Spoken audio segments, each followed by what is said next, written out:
Hey, tennis fans, you are listening to Watching Matchpoint Canada, Canada's premier tennis podcast. Thrilled to be chatting with one of the fast-rising American stars on the WTA circuit as she gets ready for the second Grand Slam of the calendar, Iva Jovic. Iva, thanks for taking the time to speak with us. Of course. Thanks for having me. Yeah, look, a lot has, I think, changed in your life, in your career from the last time you played this tournament at Roland Garros. I mean, last year you got in as a wild card, winning a wild card challenge. Here you come in as a top 20 seed. Describe maybe that whirlwind over the past 12 months, how far you've come since you last played this tournament. And is it kind of a surreal feeling coming back and having that seed next to your name as you'll get going at Roland Garros?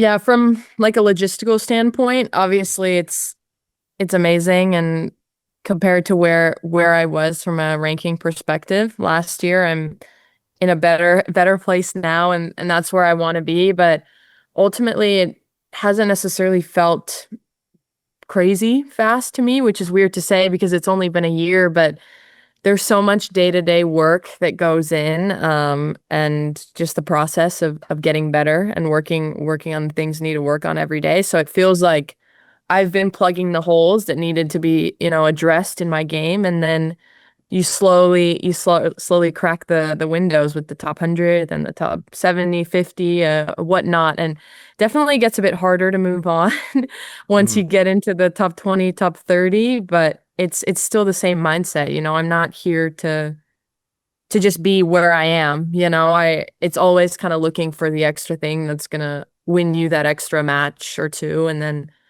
hopefully the climb continues. Yeah, in terms of mindset, I wonder for you as a player, is there a change in the mental or physical preparation going into a Grand Slam versus a regular tournament, or are you approaching it in kind of an identical way? It's nice that we have the Masters, the 2-week Masters. So format wise, it's not that just the slams are the 2-week events. So that's not completely unfamiliar, which is good. It's always a little bit of a tricky call. Do you want to play the week before the slam? Do you not want to play? So that's kind of the decision that I was making here for Strasbourg. And in AO, I think it's a little bit easier because it's the beginning of the year. So kind of a no-brainer to just get more matches under your belt. But slams can be quite draining, especially if you go far. And there's so many people, so many things going on outside the court. So you need to, everything leading up to the slam needs to be perfectly in a way that will make you feel as fresh and ready as you can. For some people, that's getting there super early, taking the time, getting to know everything. For some people, that's playing the week before and getting the matches in. I think in this situation, as someone who necessarily doesn't have that much clay experience, but I feel that I've been getting closer with every tournament to finding my top level on this sport. And even though Rome was tough with that kind of loss after being so close, Hmm. I think I'm really close to kind of cracking the code on this surface and how I can make really deep runs. So I think this one more week, no matter how it goes, it's truly about getting those matches and then be sharp for French Open. Yeah, look, I was going to kind of ask you about your comfort and relationship with the clay courts, and I look at your last few losses. We're talking about a loss to a two-time Grand Slam winner in Coco, Grand Slam finalists in Pegula and Layla, all tough kind of three-set matches. How long did it take you to kind of feel like you had your footing on this surface? And um, is it a huge change from hard courts, which is kind of where us North American players generally have our best footing? It is a bit of a change with the way that you play and just the way that you move. I didn't grow up playing on clay much, but I've been doing a lot of blocks, just pure plain training blocks on the clay, no matter if I have a tournament on it or not, because it's so good for your habits and for just flat out making you a better tennis player. I think I'm gonna be a better tennis player at the end of the clay season, just purely because of being on this surface.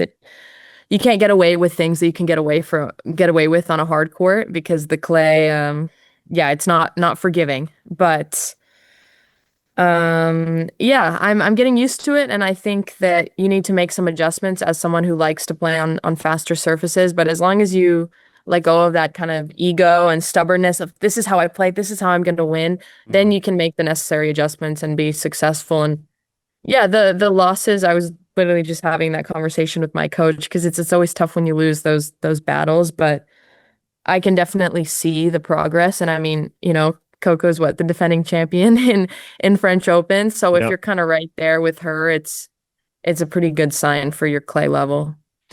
There are a lot of parallels, I think, between you and our friend of this show, Canadian Victoria Mboko, in just seeing this kind of huge rise over the past couple seasons. You're a year apart in age, had somewhat similar breakthroughs, and you guys have shared the court in doubles. Does it help to maybe have a friend on your side of the net in doubles who maybe you kind of have relatable experiences in your growth in this sport where, it wasn't that long ago, you guys were both outside the top 200 and now you're WTA mainstays. Yeah, it's great, not only on the doubles, but just to see familiar faces around at the tournaments. I think last year and even the year before when I would just sprinkle in a couple WTA tournaments wherever I could get wild cards, it's very intimidating when you don't know anyone and there's no one your age and really no one you can relate to. So it makes the whole environment a little bit more comfortable. And I think when you feel better, you play better, right? So it's just Mhm. good to have that friendship. And I love playing doubles with her. It's fun. We don't deep it too much, but we get out there, we have a good time, work on whatever we need to work on for the singles. So she's great. She's very normal, off the court, which is refreshing. So we can talk about anything. Are we going to see that doubles reunion again, do you think? Yes, we definitely will. I was asking her for French, but unfortunately got rejected. She was already set. Okay. Okay. But no, we'll definitely get back on the court. We're practicing together tomorrow, so me and Vicky are, yeah, all around there. Awesome. Let's finish with a few rapid fire questions to wrap up. Get to know you a little bit better. Would you describe yourself as a morning or a night person? Night person. Day or night match? Day match, which doesn't add up with my first answer, but I'm not used to playing at 11 p.m. yet, so That's fair. Off the court, are you more of an introvert or extrovert? extrovert definitely. Sweet or savory? Savory, Mm. actually. Yeah. Cat, cats or dogs? Dogs, definitely the only right answer. What's your go-to warm-up song before you hit the court right now? Um, Recently I've been loving some Sean Paul. So that's some Sean Paul songs have been the recent hits. Nice. Favorite shot to hit on the tennis court? I would say this year the moneymaker has been my forehand line. So I'll go with that. Who's a current women's player you admire on the tour? I'm gonna say Svitolina because of the mental toughness and everything she's come back from. If you could only eat one cuisine for the rest of your life, what would that be? Italian. Favorite city to visit? Um, Rome. I was just in Rome. It was amazing. Stay with the Italian theme there. Yeah, I guess I'm in Italian. Yeah, that's right. Favorite tournament to play? Um, Indian Wells, home courts, beautiful venue. Hmm. And last one, the tournament you would most like to win. Any slam, I don't discriminate, right? I'm not going to complain with either one, so any slam is my answer. All right. I think you're the first American I've spoken to who has not said U.S. Open as their answer to that question. Yeah, But again, I'm not picky, right? Any one of them will be just fine for me. yeah, absolutely. Well, Eva, thanks so much for taking the time.